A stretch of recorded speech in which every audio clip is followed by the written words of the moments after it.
दिल अगर साफ ना हो तो भी मालक नेकियां कबूल नहीं करता।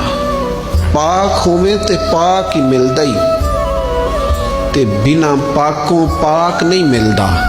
ए सारे वजूद दे धोण दे नालों इक्को धोला है टुकड़ा दिल दा। ये जो पाकीज़गी है ना दिल की, ये ना हो तब भी नेक अमाल उसकी बारगाह में कबूल नहीं होते। नेक अमाल की कबूलियत के लिए दिल का साफ होना, कुशादा होना, खुला होना, ये भी जरूरी है। दिल में बोझ हो, अदावत हो, हसद हो, लोगों के लिए कीना भरा हुआ हो और अमाल कबूल हो जाए ना। उस करीम के कुछ फैसले हैं, वो अमाल की कबूलियत के आदाब बताता है। वो कहते हैं मेरी मर्जी से करोगे तो मैं कबूल करूंगा,